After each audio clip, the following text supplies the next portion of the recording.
Well, that's just while we're getting started here, I'm trying to remember the first time I came to Nolly. And today, I'm talking about the use of transcranial and intranasal photobiomodulation therapy that supports rapid reversal of mild cognitive decline. I want to thank everybody here because for all the times that all the information that we've shared here over the years and people that aren't here, but I also want to thank my co-author, which Michael Hamlin is one of them, and Fazad Salafour in Iran. He's just brilliant in his information. The disclosures: I am the owner and president of ProNeural Light, which is a light manufacturing company. I'm the president of the Neuropathy Treatment Centers of America, and I have a vested interest in getting people better. So I am I'm a chiropractic neurologist, then I have a master's degree in clinical research. So we're going to start at a 50,000 or more height of information and then go down to the hand-to-hand combat, if you don't mind. So Alzheimer's, pick your number. It's actually the third leading cause of death in the United States and the number one cause of death in the UK. $8 trillion can be saved if early and accurate diagnosis. Let's just look at this. 1 in 3 seniors dies with Alzheimer's disease or another dementia. Okay? It kills combined more than breast cancer and prostate cancer combined. Let's look at it this way. Every 65 seconds, someone in the United States is diagnosed with dementia. Every 4 seconds in the world. But the problem is this: that a new Alzheimer's Association study finds that less than half of people with Alzheimer's disease say they were ever told of their diagnosis. What does that mean? No, think about it this way. They never get a diagnosis. So if it's the third leading cause of death, and 50% of the people don't get the diagnosis, it's a lot bigger than that. Yeah. And learning that this diagnosis later in the course of the progressive brain disease means you have diminished capacity to participate in decision-making, care plans, legal, financial issues, ability to participate in positive therapeutics, and inability to fulfill your lifelong dreams. So I'm not sure where we are with our understanding of Alzheimer's, but it is a slippery slope if there's ever one. So I'm not going to do death by pointer, but once you have MCI, there's a subjective, and then MCI, and then boom, down you go. So it is a slippery slope. And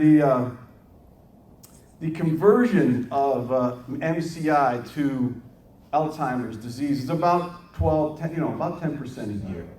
Basically, you're saying that you go from mild cognitive impairment to moderate Alzheimer's in about 10 years.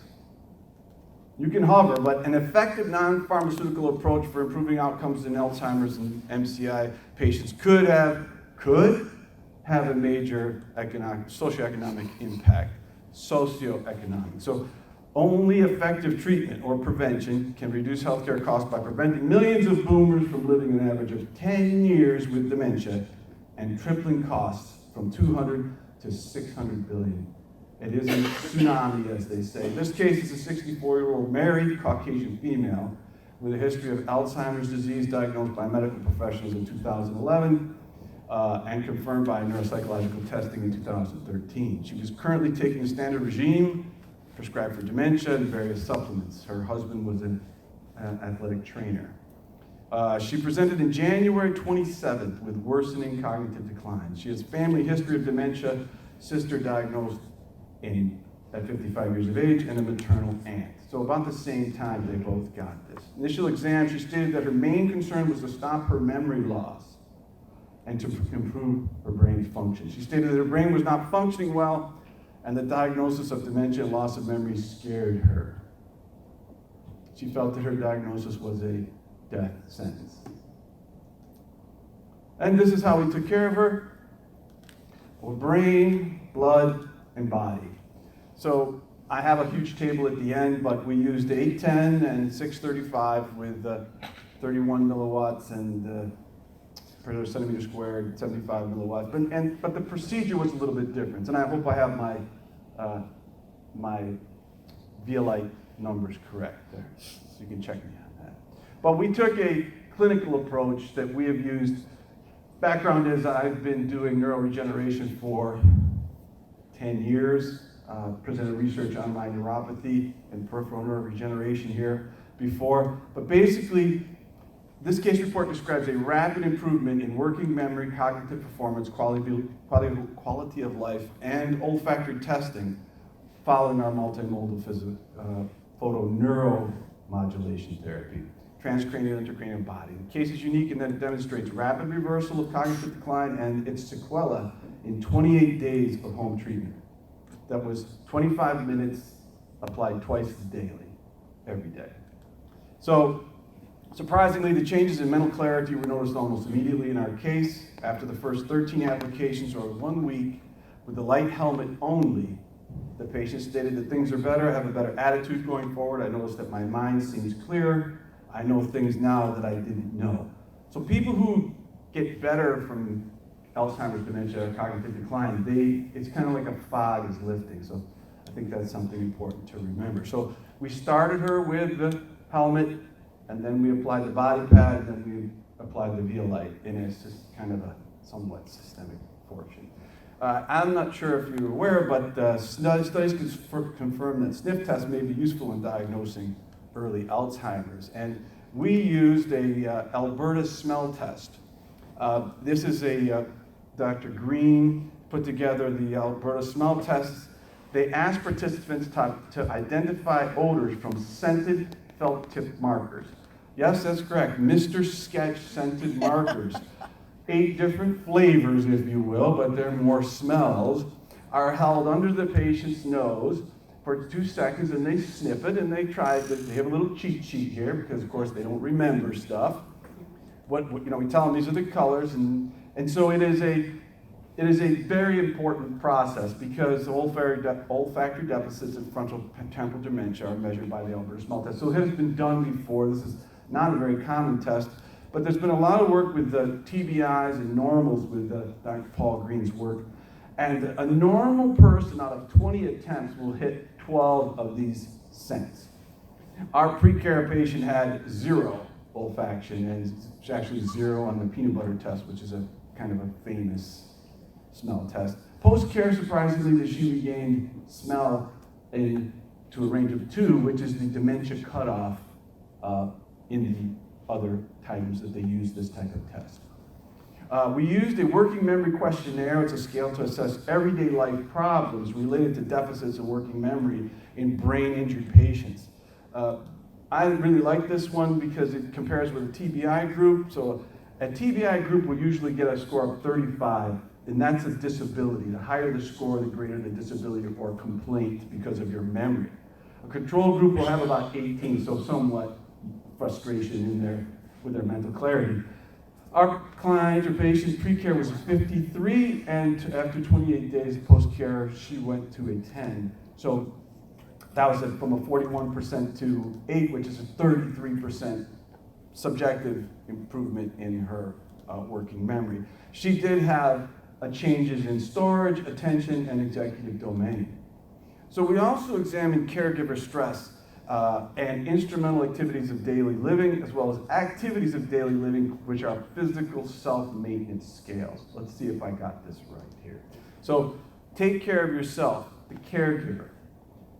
This is going to be very important as we go forward, but we used the caregiver self-assessment questionnaire. Basically, a high level of stress would be a 10. The caregiver stress pre-care was 6. And their own current health would be rated as a 3, which is relatively very healthy. Post-care, the caregiver stress went down, and their current health of the caregiver improved. I want to just make a note that the caregiver actually went down to 1, but he had an episode of back pain, which kind of shot him back up. So caregiver stress is reduced. This is the one that we used for the activities of daily living, physical self-maintenance. So a person with Alzheimer's or dementia or cognitive decline has difficulty taking care of themselves. So this looks at toilets and feeding and dressing and grooming and physical health. This is what I do myself, or if I lose that ability, someone has to support me. Okay? And we also looked at the instrumental activities of daily living. These are things that you kind of minimally need to get by on. And this is a scale. They're usually put together, so your ability to do, can you use the phone? Can you do the shopping? Can you do the food, housekeeping, laundry, get around, responsibility for medicines and medication. So again, caregiver burden. So when we looked at this caregiver-related patient self-care and these in the IADLs and what have you, a normal person has a score of 14, which means I can do everything. The physical self-maintenance you can see is there as the red was 6 before, and their independent activities of daily or instrumental activities was a 5. Post-care, the patient became normal. She could do just about everything according to this scale, so that's a nice improvement. So to summarize, caregiver stress is reduced and activities of daily living went up. So basically, it's a good thing. Okay? So we also tested them with the MoCA, the Montreal Cognitive Assessment. You may be familiar with this. It's very similar to the MMSE that Anita and her group used. It is the test that Donald Trump took. And Donald Trump received a perfect score in the MoCA. But in fact, you don't get a perfect score in the MoCA. You get a number. So it's 26 to 30 is good, okay? You're not perfect because you're normal, okay?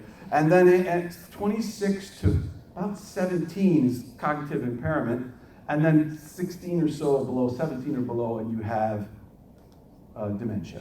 Our patient had a rapid reversal. She started at about 17 or 18, and within 28 days, she had a 6-point change in the MoCA to 24, which is pretty much normal. So that was pretty amazing. So the observed beneficial cognitive and quality of life outcomes in our patient could be explained by fill in the blank. This is my table for review, and we can come back to that if there's specific questions. But I want to get down to the hand-to-hand combat section. Now, this is my mom and her live-in boyfriend, almost 20 years, Howard. My mom has a severe dementia with aphasia. She is a 7 on the MMSE. Howard was her caregiver for the last, as long as 18 years. But on Memorial Day, Howard fell down the stairs and suffered an unsurvivable injury. And he passed. That meant I became the caregiver for my mom. And because of the help of everybody that's been pushing this research for the last few years, guess who started to get the care? And my mom improved and continues to get better thanks to all of you.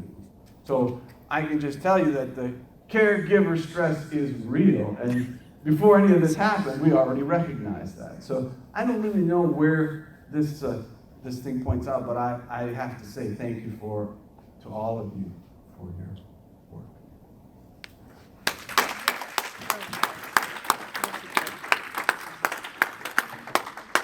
And again, we'll just save the questions until the end. We'll all sit up here.